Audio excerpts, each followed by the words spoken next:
அஸ்ஸலாமு அலைக்கும் வரஹ்மத்துல்லாஹி வபரகாத்துஹு. அல்ஹம்துலில்லா.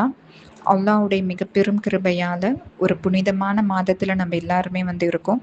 புகழ் அனைத்தும் அல்லாஹ்விற்கே. ஹம்தன் கசீரன் துவையிபன் முபாரக்கன் ஃபீஹி. இஸ்லாமிய மாதத்துல முதல் மாதம் தான் முஹர்ரம் மாதம்.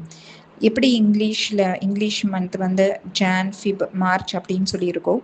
இஸ்லாமிய மாதங்கள் 12 இருக்கு. மொஹரம், சஃபர், ரபியுல் அவ்வல், ரபியுல் ஆஹிர், ஜமாத்துல் அவ்வல், ஜமாத்துல் ஆஹிர், ரஜப், ஷாபான், ரமலான், ஷவ்வால், துல்காய்தா, துல்ஹஜ்.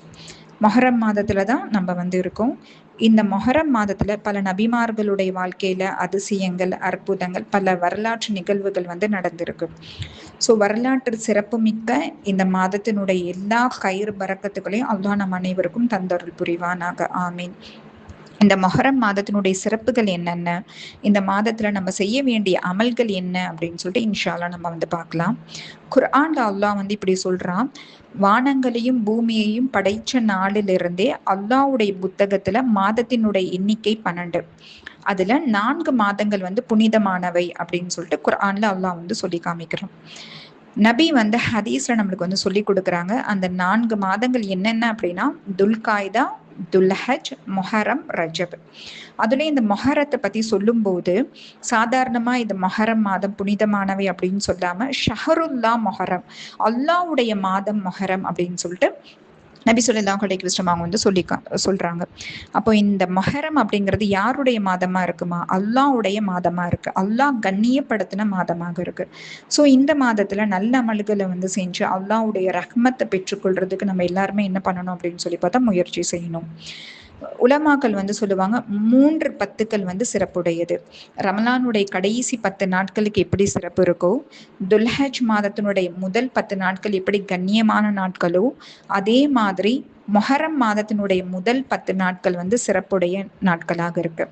அதுலேயும் ரொம்ப ஸ்பெஷலான நாள் எது அப்படின்னு சொல்லி பார்த்தா மொஹரம் உடைய 10வது நாளான ஆஷூரா. மொஹரமுடைய 10வது நாளுக்கு தான் என்னன்னு சொல்லுவோம்னா ஆஷூரா அப்படின்னு சொல்லுவோம். ஆஷூராவுடைய நாள் அப்படின்னு சொல்லுவோம். மொஹரம் மாதம் அல்லாஹ்வுடைய மாதமாக இருக்கு. ஆனா இந்த ஆஷூரா நாள் ஈதுல் அன்பியா, நபிமார்களுடைய பெருநாள் அப்படின்னு சொல்றாங்க. ஏன்னா பல நபிமார்களுடைய வாழ்க்கையில இருந்த கஷ்டங்கள் நீங்கி சந்தோஷமும் அற்புதமும் நடந்த நாள் தான் ஆஷூராவுடைய நாளாக இருக்கு. அப்படி என்னென்ன நபிமார்களுடைய வாழ்க்கையில் என்னென்ன நடந்துச்சு? ரொம்ப முக்கியம். இந்த ஆஷுரா நாளுடைய ஹீரோ யாரு அப்படின்னு சொல்லி பார்த்தா மூசா அலைஹிஸ்ஸலாம் அவங்க தான். மூசா அலைஹிஸ்ஸலாம் அவங்க ஃபேஸ் பண்ண விரோதி சாதாரணமா கிடையாது, ரொம்ப கொடியவன். அன ரப்புக்குமுல் அலா, நான் தான் உயர்ந்த ரட்சகன், நான் தான் அல்லாஹ் அப்படின்னு சொல்லிட்டு இருந்த ஃபிர்அவுன் கிட்ட இருந்து அல்லாஹ் மூசா அலைஹிஸ்ஸலாம் அவங்களையும் அவங்களுடைய கூட்டத்தினர் 6 லட்சம் பேரையும் அல்லாஹ் என்ன பண்ணா அப்படின்னா கடல் பிளந்து, கடல் 12 வழிகள் அவங்களுக்கு விட்டது. எப்படி கடல்ல இருக்கக்கூடிய தண்ணீர்கள் இருக்கு இல்லையா, அது செவர் மாதிரி எந்திரிச்சு நின்று அவங்களுக்கு பாதை விட்டுச்சு. ஸோ அந்த கடலை கடந்து என்ன பண்ணாங்கன்னா ஃபிரௌன் கிட்ட இருந்து மூசா அலைஹிஸ்ஸலாம் அவங்களும் அவங்களுடைய கூட்டத்தினரான 6 லட்சம் பேரும் தப்பிச்சு போனாங்க. ஸோ ஃபிரௌன் கிட்ட இருந்து அல்லாஹ் காப்பாத்தினது மூசா அலைஹிஸ்ஸலாம் அவங்களே அவங்களுடைய கூட்டத்தையும் காப்பாத்தினது என்னைக்கு அப்படின்னு சொல்லி பார்த்தா ஆஷுராவுடைய நாள்ல தான். யூனுஸ் அலைஹிஸ்ஸலாம் அவங்க மீன் வயிற்றுல மாட்டிக்கிட்டாங்க. ஸோ மீன் வயிற்றுல இருந்து அல்லாஹ் காப்பாற்றினதும் இந்த ஆஷுராவுடைய நாள்ல தான். ஆதம் அலைஹிஸ்ஸலாம் அவங்க சொர்க்கத்திலிருந்து இந்த உலகத்துக்கு இறக்கப்பட்டதுக்கு அப்புறம் அவங்க தௌபா செஞ்சுட்டு இருந்தாங்க. அவங்களுடைய தௌபா ஏற்றுக்கொள்ளப்பட்ட நாளும் இந்த ஆஷுராவுடைய நாள்ல தான். நூஹ் அலைஹிஸ்ஸலாம் அவங்களும் மாமீன்கள் எல்லாமே பறவைகள், விலங்குகள் எல்லாத்தையுமே ஜோடி ஜோடியா நீங்க ஏத்திக்கோங்க அப்படின்னு சொல்லிட்டு அல்லாஹ் கட்டளை இட்டான். ஸோ அந்த கப்பல்ல அவங்க ரொம்ப நாளா எங்க போறதுன்னு தெரியாம சுத்திக்கிட்டே இருந்தாங்க. ஸோ அந்த கப்பல் ஜூத் அப்படின்ற அந்த மலையில கரை ஒதுங்கினதும் இந்த ஆஷுராவுடைய நாள்ல தான். இப்ராஹிம் அலைஹிஸ்ஸலாம் அவங்க நெருப்பு குண்டத்துல போடப்பட்டு இப்ராஹிம் அலைஹிஸ்ஸலாம் அவங்களை காப்பாற்றுறதும் இந்த ஆஷுராவுடைய நாள்ல தான். யாக்கூப் அலைஹிஸ்ஸலாம் அவங்க பல வருஷமா அவங்களுடைய மகன் யூசுப் அலைஹிஸ்ஸலாம் அவங்கள விட்டு பிரிஞ்சு இருந்தாங்க. யூசுப் அலைஹிஸ்ஸலாம் அவங்களும் அவங்களுடைய குடும்பத்தினரை விட்டு பிரிஞ்சு இருந்தாங்க. ஸோ 2 பேத்தையும் அல்லாஹ் சேர்த்து வச்சதும் இந்த ஆஷுராவுடைய நாள்ல தான். அய்யூப் அலைஹிஸ்ஸலாம் அவங்க 18 வருஷமா நோயால பாதிக்கப்பட்டு இருந்தாங்க. ஸோ அய்யூப் அலைஹிஸ்ஸலாம் அவங்களுக்கு ஷிஃபா கிடைச்சதும் இந்த ஆஷுராவுடைய நாள்ல தான். இப்படி பல நபிமார்களுடைய வாழ்க்கையில பல அற்புதங்கள், அவங்களுடைய கஷ்டங்கள் அல்லாஹ் நீக்கி வச்சது இந்த ஆஷுராவுடைய நாள்ல தான் இருக்கு. சரி, இப்போ இவ்ளோ சிறப்பான இந்த மொஹரம் மாதத்துலயும், இந்த ஆஷுராவுடைய நாள்லயும் நம்ம என்ன அமல்கள் செய்யணும் அப்படின்னு சொல்லிட்டு நம்ம வந்து பார்க்கலாம். ஃபர்ஸ்ட் விஷயம் என்ன அப்படின்னா, இந்த ஆஷுராவுடைய நாள், அதாவது மொஹரமுடைய 10வது நாள நம்ம என்னன்னு சொல்றோம்? ஆஷுராவுடைய நாள் அப்படின்னு சொல்லி சொல்றோம்ல. அன்னைக்கு நம்ம எல்லாருமே வந்து நோன்பு வைக்கணும். நபி ஸல்லல்லாஹு அலைஹி வஸல்லம் அவங்க வந்து சொல்லியிருக்காங்க, "அஃலலு ஸியாமி பஅத ரமலான்." ரமலானுடைய நோன்புக்கு அடுத்து ரொம்ப சிறப்பான நோன்பு எது அப்படின்னு சொல்லி பார்த்தா, ஆஷுராவுடைய நோன்பாக இருக்கு அப்படின்னு சொல்லிட்டு நபி வந்து சொல்லியிருக்காங்க. ரமலான் நோன்பு கடமையாகிறதுக்கு முன்னாடி ஆஷுராவுடைய நோன்பு வந்து கடமையாயிடுச்சு. எல்லா நபிமார்களும் ஆஷுராவுடைய நோன்பை வந்து வச்சிருக்காங்க. நபி ஸல்லல்லாஹு அலைஹி வஸல்லம் அவங்க மக்கால இருந்து ஹிஜ்ரத் பண்ணி மதீனாக்கு போனப்போ, மதீனால இருக்கக்கூடிய யூதர்கள் என்ன பண்ணியிருந்தாங்க அப்படின்னு சொல்லி பார்த்தா நோன்பு வச்சிருந்தாங்க. அதை பார்த்த ரசூல்லா, இன்னைக்கு என்ன நாள், எதுக்காக நீங்க வந்து நோன்பு வச்சிருக்கீங்க அப்படின்னு சொல்லி கேட்டாங்க. அப்போ யூதர்கள் வந்து சொன்னாங்க, மூசா அலைஹிஸ்ஸலாம் அவங்களையும் அவங்களுடைய கூட்டத்தையும் அல்லாஹ் ஃபிரௌன் கிட்ட இருந்து இந்த நாளில் தான் வந்து காப்பாற்றினான். ஸோ அதுக்கு நன்றி செலுத்தக்கூடிய விதமாக மூசா அலைஹிஸ்ஸலாம் அவங்க வந்து நோன்பு வச்சாங்க. அவங்கள பின்பற்றி நாங்களும் என்ன பண்ணியிருக்கோம், நோன்பு வச்சிருக்கோம் அப்படின்னு சொல்லிட்டு யூதர்கள் வந்து சொன்னாங்க. அப்போ ரசூல்லா வந்து சொன்னாங்க, மூசா அலைஹிஸ்ஸலாம் அவங்க உங்களை விட எங்களுக்கு தான் வந்து நெருக்கமானவர். என்னுடைய சகோதரர் தான் மூசா அலைஹிஸ்ஸலாம் அவங்க. ஸோ நாங்களும் நோன்பு வைப்போம் அப்படின்னு சொல்லிட்டு அன்னைக்கு வந்து எல்லா சஹாபாக்களையும் நோன்பு வைக்கும்படி ரசூல்லா வந்து கட்டளையிட்டாங்க. ஆனா ஒரே ஒரு ரூல் மட்டும் ரசூல்லா வந்து கொண்டு வந்தாங்க. என்ன அப்படின்னு சொல்லி பார்த்தா, இபாதத்துடைய விஷயத்துல கூட நம்ம வந்து யூதர்களுக்கு வந்து ஆகிடக்கூடாது. அதனால யூதர்கள் வந்து 10வது நாள் நோன்பு வைக்கிறாங்களா, நம்ம வந்து 9, 10 நோன்பு வைக்கணும். இன்ஷா அல்லாஹ் அடுத்த வருஷம் நான் ஹயாத்தா இருந்தேன் அப்படின்னா 9, 10 9வது நாள் சேர்த்து நான் என்ன பண்ணுவேன், நோன்பு வைப்பேன் அப்படின்னு சொல்லிட்டு ரசூல்லா வந்து சொன்னாங்க. மொஹரம் மாதத்தினுடைய 9வது நாளை தாசுஆ அப்படின்னு சொல்லி சொல்லுவோம். 10வது நாளை ஆஷூரா அப்படின்னு சொல்லி சொல்லுவோம். அப்போ 9, 10 நம்ம என்ன பண்ணணும், 2 நாளா நம்ம வந்து நோன்பு வைக்கணும். அப்படி 2 நாள் சேர்த்தி வைக்கிறது தான் என்னவா இருக்கு, சுன்னத்தாக இருக்கு. ஒரே ஒரு நாள், அதாவது மொஹரம் மாதத்தினுடைய 10வது நாள் ஆஷூரா அன்னைக்கு மட்டும் நோன்பு வைக்கிறது என்னவா இருக்கு, மக்ரூவாக இருக்கு. ஏன்னா 10வது நாள் யாருமா நோன்பு வைப்பா, யூதர்கள் வந்து நோன்பு வைப்பாங்க. சரி, இப்போ 9வது நாள் நோன்பு வைக்க முடியல அப்படின்னா என்ன பண்ணணும்னா, வாய்ப்பு கிடைக்கல அப்படின்னா என்ன பண்ணணும்னா 10, 11 சேர்த்தி வச்சுக்கலாம். சரிங்களா? இப்போ நம்மளுக்கு 2026ல் எப்போ வருது அப்படின்னு சொல்லி பார்த்தா வியாழன் வெள்ளி. அப்போ இன்னைக்கு நைட்டு நீங்கள் வந்து சஹரை செஞ்சு வியாழன் கிழமையும் வெள்ளிக்கிழமையும் என்ன பண்ணணும் அப்படின்னு சொல்லி பார்த்தா நோன்பு வைக்கணும். சரி, இப்படி 2 நாள் நோன்பு வைக்கிறதுனால நம்மளுக்கு என்ன ஃபாய்தா? எப்படி அரஃபாவுடைய ஒரு நாள் நோன்பு வந்து 2 வருஷத்தினுடைய பாவத்திற்கு பரிகாரமா இருக்கும், அதே மாதிரி ஆஷுராவுடைய அந்த ஒரு நாள் நோன்பு ஒரு வருடத்தினுடைய பாவங்கள் வந்து மன்னிக்கப்படும் அப்படின்னு சொல்லிட்டு நான் ஆதரவு வைக்கிறேன் அப்படின்னு சொல்லிட்டு ரசூல்லா வந்து சொல்லியிருக்காங்க. அப்ப ஆஷுரா நாள் ஒரு நாள் நோன்பு வைக்கிறது நம்மளுக்கு வந்து ஒரு வருஷத்தினுடைய பாவங்கள் வந்து மன்னிக்கப்படும். இந்த இடத்துல நம்ம வந்து புரிஞ்சுக்கணும், ஒரு வருஷத்தினுடைய பாவங்கள் அப்படின்னா சிறிய பாவங்கள் மட்டும்தான் மன்னிக்கப்படும். சப்போஸ் நம்ம கிட்ட வந்து சிறிய பாவங்கள் இல்லை அப்படின்னா நம்மளுக்கு வந்து நன்மைகள் வந்து எழுதப்படும். பெரிய பாவங்கள் வந்து தௌபா செய்யறதன் மூலமா மட்டும்தான் என்ன பண்ணும் அப்படின்னு சொல்லி பார்த்தா மன்னிக்கப்படும். சரிங்களா? அப்ப ஃபர்ஸ்ட் அமல் நம்ம என்ன பண்ணணும் அப்படின்னா, நம்ம வந்து நோன்பு வைக்கணும். தாசுஆ அன்னைக்கும் ஆஷூரா அன்னைக்கும் இந்த 2 நாள் நம்ம என்ன பண்ணணும்னா நோன்பு வைக்கணும். இல்லை கேர்ள்ஸ்க்கு வந்து ஒரு விஷயம் சொல்லலாம், உங்களுக்கு வந்து கலாவான நோன்பு, நம்மளுக்கு வந்து கலாவான நோன்பு வந்து அதிகமாக இருக்கும். ஸோ இந்த 2 நோன்பை நீங்கள் கலான்னு சொல்லி நியத்தை செய்யும்போது உங்களுக்கு வந்து கலாவும் உங்களுக்கு நிறைவேறிடும். அதே மாதிரி ஆஷூரா அந்த சுன்னத்தான நன்மையும் உங்களுக்கு என்ன பண்ணிடும் அப்படின்னு சொல்லி பார்த்தா கிடைச்சிடும். சரிங்களா? நெக்ஸ்ட் 2வது அமல் என்ன அப்படின்னா, நம்ம அதிகமாக வந்து துவா செய்யணும், தௌபா செய்யணும். ஏன்னா ஆஷூரா அன்னைக்கு மூசா அலைஹிஸ்ஸலாம் அவங்க கேட்ட 7 துவாக்கள், அந்த 7 துவாக்களையும் குர்ஆன்ல சூரத்து துவாஹால அல்லாஹ் வந்து சொல்லி காமிக்கிறான். அவங்க வந்து 7 துவாக்கள், நீங்க கூட குர்ஆன் எடுத்து அது என்ன துவா அப்படின்னு சொல்லிட்டு பார்க்கலாம். வசனம் வந்து 25ல இருந்து 32 வரைக்கும் மூசா அலைஹிஸ்ஸலாம் அவங்க வந்து அல்லாஹ் கிட்ட வந்து 7 விதமான துவாக்கள் வந்து கேட்டிருப்பாங்க. ஸோ அந்த 7 துவாவையுமே அல்லாஹ் வந்து கபூல் செஞ்சது இந்த ஆஷுராவுடைய நாளில் தான் இருக்கு. மூசா அலைஹிஸ்ஸலாம் அவங்க வந்து கேட்ட துவாக்கள் வந்து பரக்கத்தான துவாக்கள்.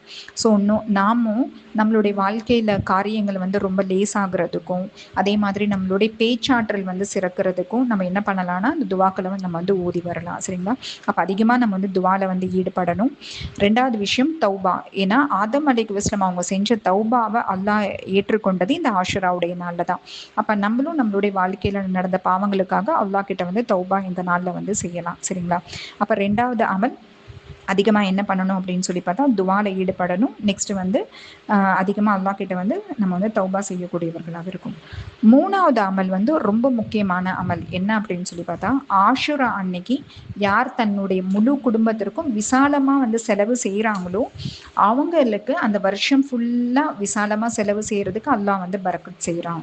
நபி ஸல்லல்லாஹு அலைஹி வஸல்லம் அவங்க வந்து ஹதீஸ்ல இப்படி சொல்லியிருக்காங்க, மன் வஸ்ஸஅ அலா அஹ்லிஹி யௌம ஆஷுரா, ஆஷுரா நாளில் தன்னுடைய குடும்பத்திற்கு யார் விசாலமாக செலவு செய்கிறாங்களோ வஸ்ஸஅல்லாஹு அலைஹி, அல்லாஹ் அவரின் மீது விசாலமாகின்றான் சாயிர சனதி, மற்ற அந்த வருஷம் அந்த வருஷத்துக்கு தேவையான அளவு அல்லாஹ் வந்து ரிஸ்க்ல அவங்களுக்கு வந்து பரக்கத் செய்கிறான் அப்படின்னு சொல்லிட்டு நபி ஸல்லல்லாஹு அலைஹி வஸல்லம் அவங்க வந்து சொல்லியிருக்காங்க.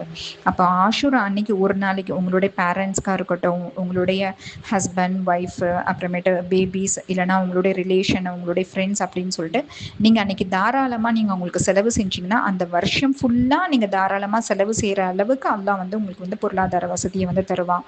உங்களுக்கு பஞ்சம் வறுமை வந்து ஏற்படாது. உங்களுடைய ரிஸ்க்ல வந்து அல்லாஹ் என்ன பண்ணுறான் அப்படின்னு சொல்லி பார்த்தா பரக்கத் செய்கிறான். அப்போ அன்றைக்கி நம்ம என்ன பண்ணணும்னா தாராளமாக நம்ம வந்து செலவு செய்யணும். நீங்கள் மேபி உங்கள் ஃபேமிலிக்கு தகுந்த மாதிரி நீங்கள் பிளான் பண்ணிக்கலாம். மந்த்லி நம்ம வந்து க்ராசரிலாம் வாங்குவோம், அன்றைக்கி நீங்கள் வந்து பிளான் பண்ணி வாங்கிக்கலாம். அதே மாதிரி நல்ல சாப்பாடு வந்து சமைச்சு உங்களுடைய ரிலேஷன்ஸ் எல்லாத்துக்குமே நீங்கள் வந்து கொடுக்கலாம். வாட் எவர் என்ன இருக்கோ அதை நீங்கள் வந்து தாராளமாக, அதாவது ஆடம்பர செலவில்லாமல் தேவையான விஷயங்களை தாராளமாக நீங்கள் என்ன பண்ணலாம் அப்படின்னு சொல்லி பார்த்தா செலவு செய்யலாம்.